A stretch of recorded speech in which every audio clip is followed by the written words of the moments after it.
penting untuk disebutkan beberapa amalan yang disyariatkan pada 10 hari pertama bulan Dzulhijjah. Sempat diisyaratkan bahwa di antara amalan yang disyariatkan pada hari-hari ini terkhusus bagi yang berkehendak atau telah berniat melakukan dzabhul udhiyah, penyembelihan kurban, hewan kurban,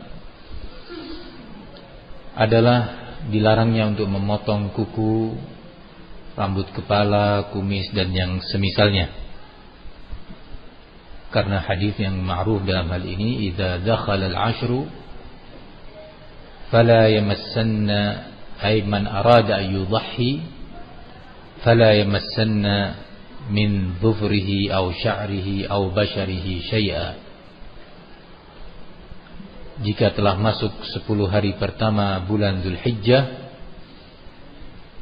maka bagi barang siapa yang berniat berkehendak menyembelih kurban, maka hendaknya tidak memotong rambutnya atau kukunya atau bagian dari kulitnya,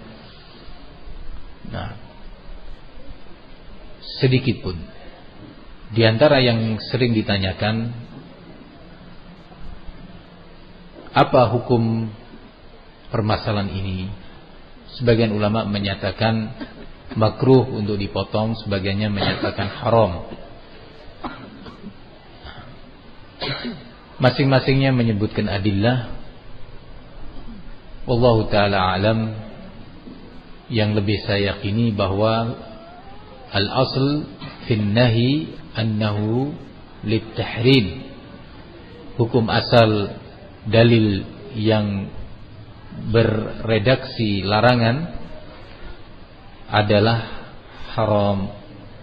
Sehingga dengan itu, barang siapa yang memotong kukunya dengan sengaja bagi yang ingin menyembelih seekor hewan kurban atau menyembelih hewan kurban, maka dia berdosa bagi yang sengaja.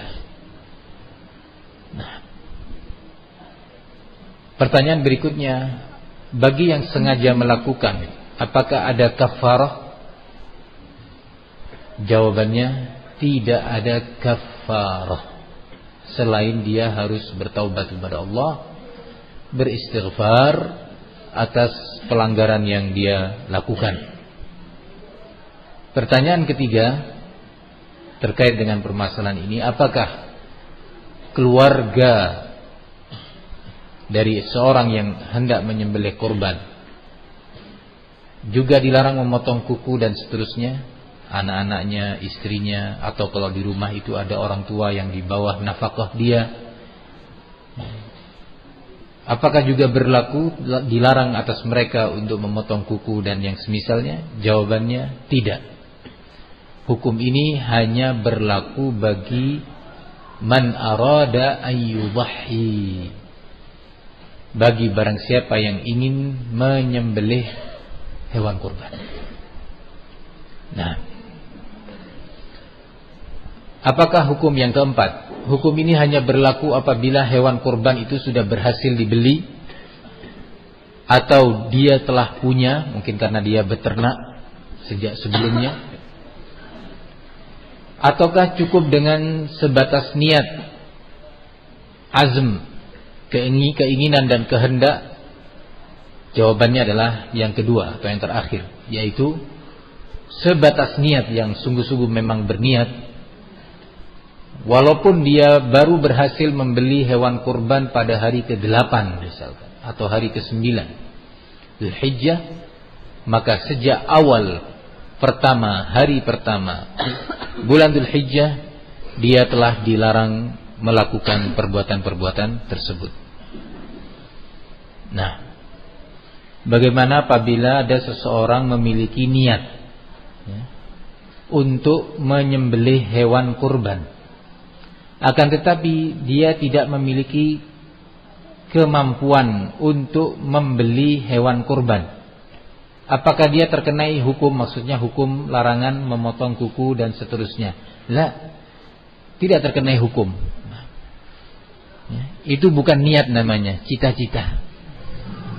Ya, cita-cita bukan niat.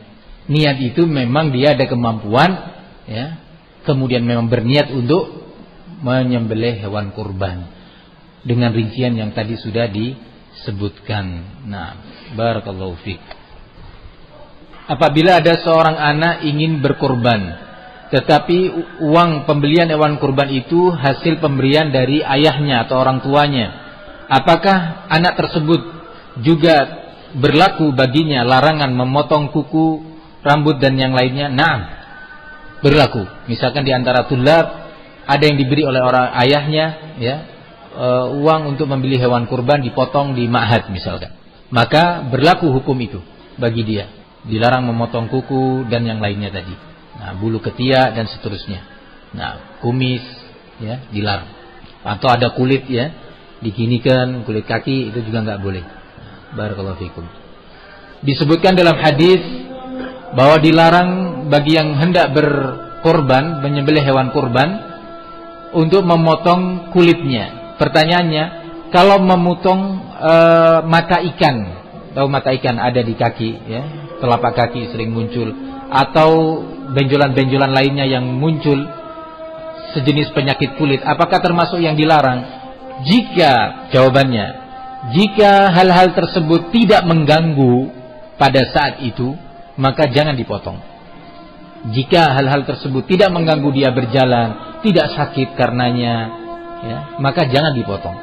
Tapi apabila mengganggu pada saat itu, mengganggu berjalannya dia, mengganggu duduknya dan seterusnya, maka yang seperti ini boleh dipotong karena itu mengganggu dan terhitung sebagai penyakit. Nah, barakallahu fikum.